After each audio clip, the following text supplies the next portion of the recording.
టాలీవుడ్లో గత కొంతకాలంగా ఏ సినిమా కూడా చెప్పిన తేదీకి విడుదలవుతున్న దాఖలాలు లేవనే చెప్పొచ్చు.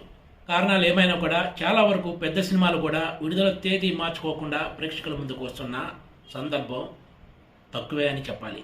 కొన్నిసార్లు బాక్సాఫీస్ వద్ద మరో పోటీ సినిమాలు లేకుండా నిర్మాతలు చూసుకుంటున్నారు. మరికొన్నిసార్లు షూటింగ్లో జాప్యం కావడంతో పాటు పోస్ట్ ప్రొడక్షన్ పనుల్లో జాప్యం కారణంగా సినిమాల వాయిదా అన్నది టాలీవుడ్లో చాలా సాధారణంగా మారిపోయింది. ఇప్పుడు ప్రభాస్ ఫ్యాన్స్ ఎంతో ఆసక్తిగా ఎదురు చూస్తున్న రాజాసాబ్ సినిమా విషయంలో కూడా అదే జరగబోతున్నట్లు కనిపిస్తుంది.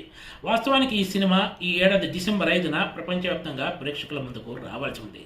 కానీ చిత్ర నిర్మాత విశ్వప్రసాద్ ఇటీవల ఒక ఇంటర్వ్యూలో మాట్లాడుతూ ఎక్కువ మంది ప్రభాస్ ఫ్యాన్స్ ఈ సినిమాను సంక్రాంతి పండగ బరిలో నిలిపితే బాగుంటుందని చెప్తున్నారని వెల్లడించారు. దీంతో ఈ సినిమా విడుదల కూడా వాయిదా పడే అవకాశం ఉందనే చర్చ సాగుతుంది. వాస్తవానికి ఈ సినిమా షూటింగ్ ఇప్పటికే కంప్లీట్ అయింది. కేవలం పాటలు మాత్రమే పెండింగ్లో ఉన్నాయని నిర్మాత విశ్వప్రసాద్ వెల్లడించారు. దర్శకుడు మారుతి ప్రభాస్ కాంబినేషన్లో సినిమా అనడంతోనే చాలా మంది ఆశ్చర్యపోయారు. కాకపోతే ఈ సినిమాకి సంబంధించి విడుదలైన గ్లిమ్స్, ఇతర అప్డేట్స్ రాజాసాబ్ సినిమాపై అంచనాలను పెంచాయని చెప్పొచ్చు.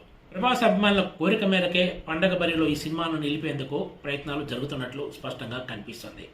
అయితే హిందీ మార్కెట్ నుంచి మాత్రం ముందు ప్రకటించినట్లుగా డిసెంబర్ 5నే ఈ సినిమాను విడుదల చేయాలని కోరుతున్నారని విశ్వప్రసాద్ వెల్లడించారు. దీనికి కారణం ఆ సమయంలో అక్కడ పెద్దగా రిలీజ్లేమీ లేకపోవడం, ఈ సినిమాకు పోటీ కూడా ఉండదనేది వాళ్ళ వాదన. రాజాసాబ్ సినిమా ఖచ్చితంగా ప్రేక్షకులను ఆకట్టుకుంటుందని, అదే సమయంలో ఈ సినిమాకు రెండవ పార్ట్ కూడా ఉంటుందని నిర్మాత విశ్వప్రసాద్ స్పష్టం చేశారు. రాజాసాబ్ సినిమా కోసం దగ్గర 7 కోట్ల రూపాయల అంచనా వ్యయంతో నిర్మించిన హవేలీ రాజమహల్ సెట్ ఈ సినిమాలో హైలైట్గా నిలవబోతుంది. కొద్ది రోజుల క్రితమే ఈ సెట్ను మీడియాకు చూపించారు కూడా. సహజంగా ఎప్పుడైనా సరే సంక్రాంతికి బాక్సాఫీస్ దగ్గర పోటీ పెద్ద ఎత్తున ఉంటుంది. అయితే ప్రభాస్ సినిమా పండగ డేట్ ఖరారు చేసుకుంటే బరిలో ఉన్న ఇతర సినిమాలు మరో తేదీకి మారే అవకాశం లేకపోలేదనే చర్చ కూడా సాగుతోంది.